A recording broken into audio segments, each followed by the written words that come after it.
the planet Earth. Some call me nature. I am very passionate about the planet Earth. A living, breathing planet capable of sustaining whatever life forms we see fit to deposit on it. Spock, judging by the pollution content of the atmosphere, I believe we have arrived. It's the planet stupid. No. It's the planet stupid. Our guide for It's the Planet Stupid is eco-journalist Belinda Waymouth. Hi, Belinda. Good morning. Well, actually, afternoon. Hello.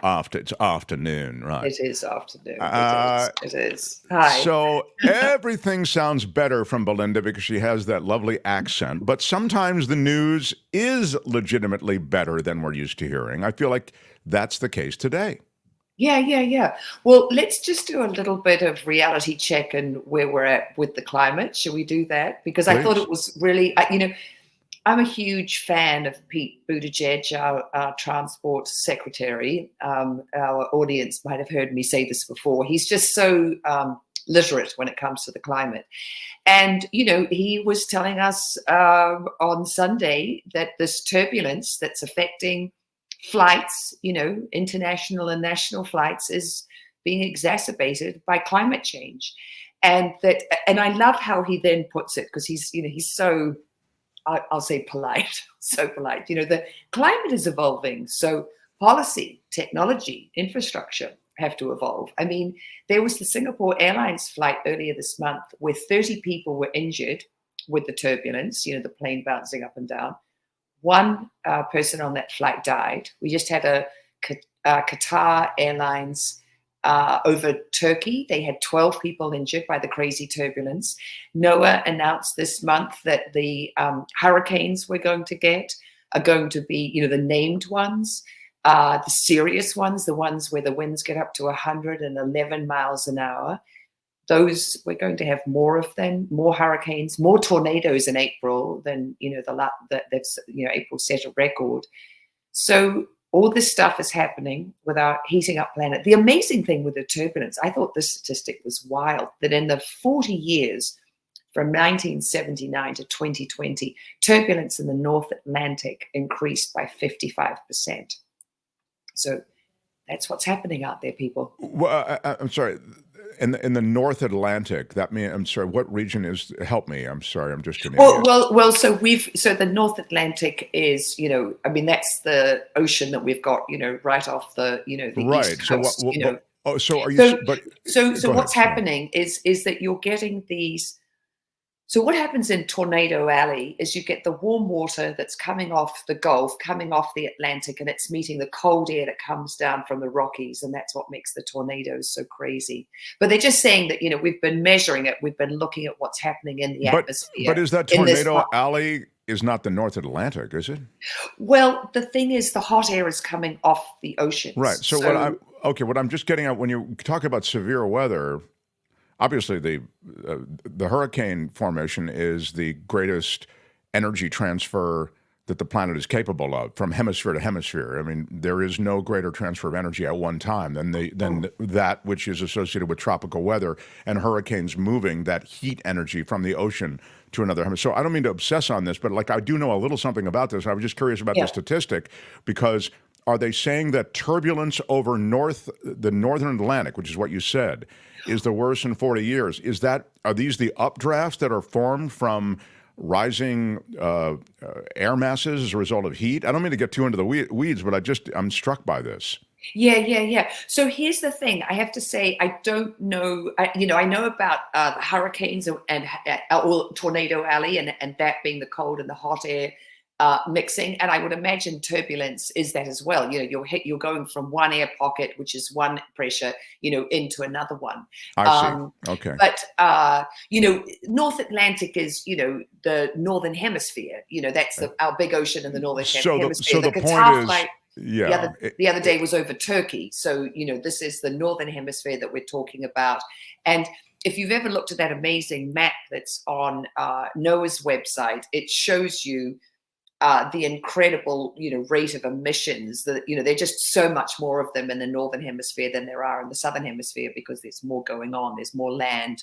There are more. Oh, that's interesting. That actually, I need to see that. I haven't seen that. I'll tweet it to you because it's Would you? really Yeah, I would like to wild. see Yeah, it. when you see it and you kind of go, oh, wow. And it doesn't mean that there's not a lot of stuff happening in the southern hemisphere, because there's major stuff happening down there. It's just we produce more emissions up here because the bulk of the global population is north of the equator, around the equator and north. Yeah, someone died from this turbulence, as Lori points out. Yeah, so much for it's just a little turbulence. Don't worry. I mean, turbulence represents a real threat now, doesn't it? Yeah. And he did have a heart condition, that guy. They did say that, but yeah, no, it's still that's very intense. And when you look at what the planes look like afterwards, with all the overhead bins open, and you think about things flying out, and how, I mean, I find just when you're in the plane and it does one of those sort of precipitous kind of drops when you hit turbulence, I don't like that. That's not my. No, it's brutal. It's absolutely brutal. I mean, I think that it's alarming. No matter what, you never know what's going to happen. So anyway, that's interesting. Yeah, it's a it's a wake up call. It's a wake up call. What's happening, and it's game on. So that's the. But I thought you had some good news today. Oh, I do. Of course, I do. Come on, you know All me. Right. Give me some good climate news. Some good. Man is capable of doing good things, also, right? Well, this is we talked about this last week, and I think this is so important because people get very. The doom and gloom is really hard to hear. But, I'm always saying this, sort of beating this drum, is that, there are all these incredible innovators out there who have been on this for years. What can we do? How can we change the way we do things? So there are two really big polluting industries. One of them is concrete, which is enormous. So concrete is the most used resource on the planet after water. And, basically our world, the sort of the basis of the modern world is, cement. And how do we make cement? So cement is the thing that binds the aggregate and the sand together to make the concrete. How do we get cement?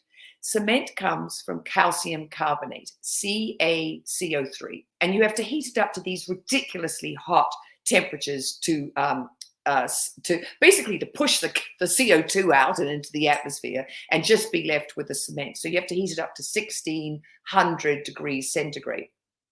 And then you get the cement.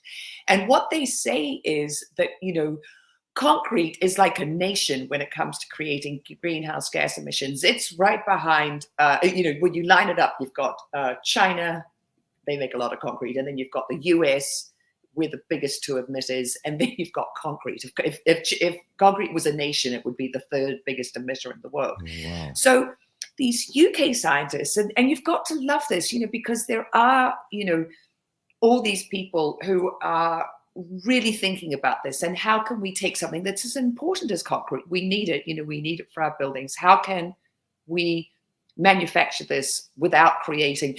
Right now, the manufacture of a ton of concrete creates a ton of CO2 emissions. It's kind of crazy that they're equal.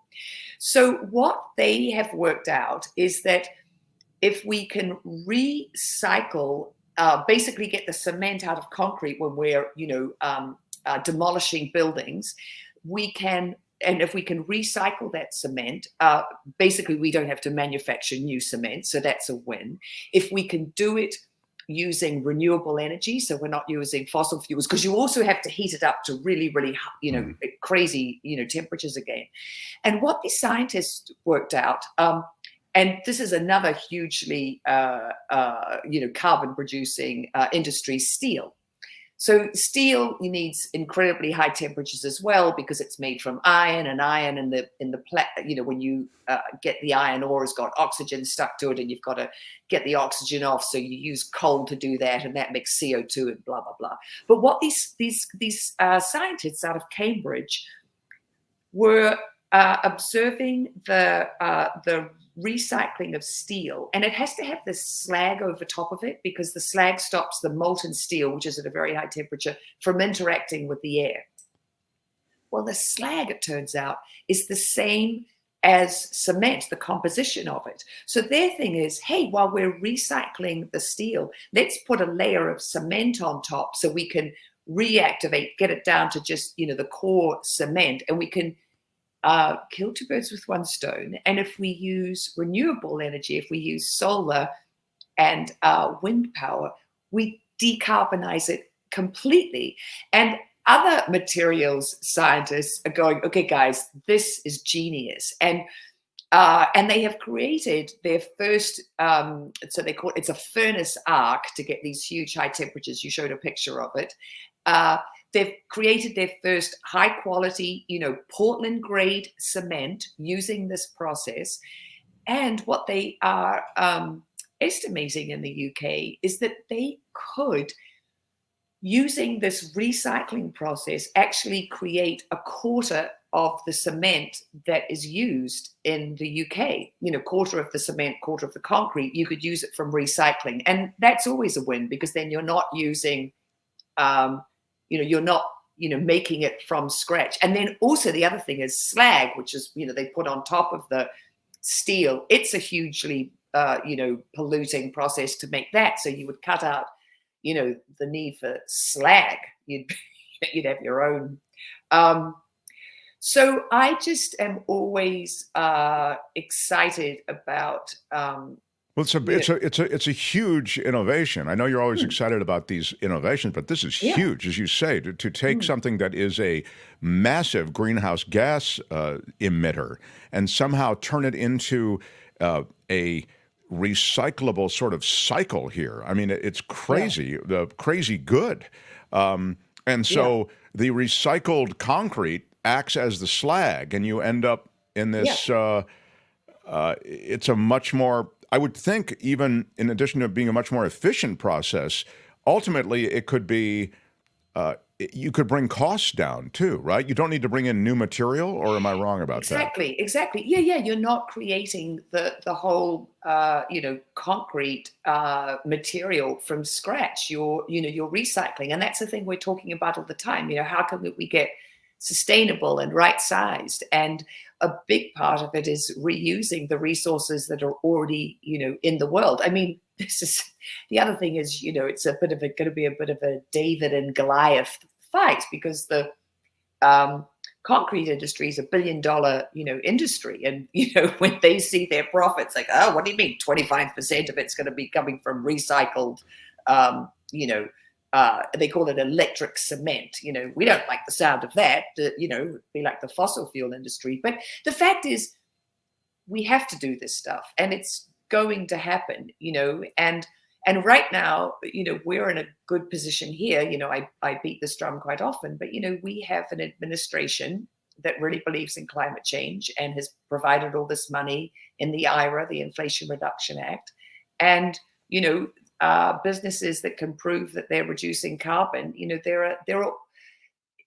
the time is, it's happening now. And so that's why, listeners, it's very important who you vote for.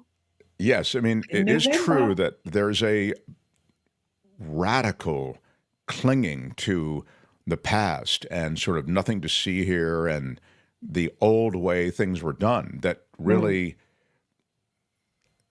that kind of thinking has led to where we are, this predicament. And so you're right about, and when you bring it back to the vote, because I remember one of the first things that the last administration did was they eliminated any reference to climate change and any climate program from the NOAA website, the National Oceanic and Atmospheric Administration website. I mean, these are official government websites. I'm not saying you have to turn your entire platform into green energy, but the notion that you would not any longer tolerate even an acknowledgement of a climate crisis is insane to me. I mean, it's just walking right off the cliff. So it absolutely does not make sense. And particularly, we've got this, crazy, these hurricanes that are coming, we've got this turbulence that's affecting air travel. I mean, and this isn't going to stop. It's not like suddenly we get awareness about it. I mean, there's a thing happening here in California with the beetles. So we've got these beetles that are natives. They're part of the ecology. They're important. They chew up detritus on the the floor of the forest, and they help it, to get reabsorbed, those nutrients reabsorbed into the soil. But what's happened is they are now destroying redwoods because the redwoods are stressed by the way the rain is falling. It's too much rain. That the redwoods like a snowpack, and then for the rain, for the snowpack to melt and come, slowly down into the water table for them. They don't want all this rain, and they've been compromised by fires, and so they're being really hurt by these beetles. And these beetles are natives, like the redwoods are. Things are out of whack, and we need these sort of innovations. I mean, there's another one out of Boston called Boston Metal, and they're looking at a new way to make steel that will really cut the emissions. It's a molten oxide electrolysis. So it's a whole different way to make the steel. Yeah, Mo. Exactly. Yeah. Thank you, Mo.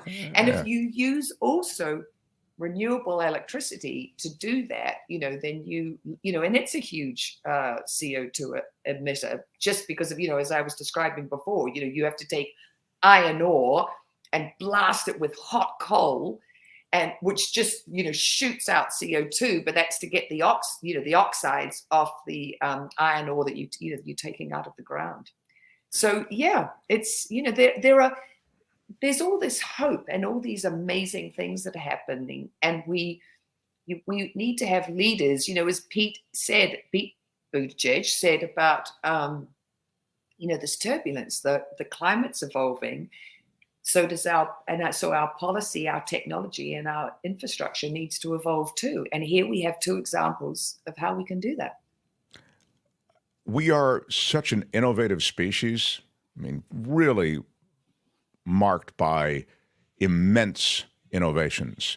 And so these innovations that are designed to take some of the former innovations and make them sustainable or more sustainable, it makes sense. I mean, it makes sense that these new innovations and technological advancements should be embraced. I mean, it is just part of what we do as a species, innovate. So I hope that it is. It's the forward momentum of our society. How right, and the fact that it's been turned political, it's just that means money, of course, because money rules the day in not only American politics but worldwide. I love your stuff. I'll retweet it. I think I've already retweeted a couple of items. And we love our visits with you, Belinda. You can find Belinda with the world of social media being what it is at Belinda Waymouth, Waymouth. Thank you, Belinda. My pleasure. It's the Planet Stupid for today. See you next week. Bye-bye. More. It's the Planet Stupid. No. It's the Planet Stupid. Next time, only on The Mark Thompson Show. Hi, it's Mark, and I thought that was great.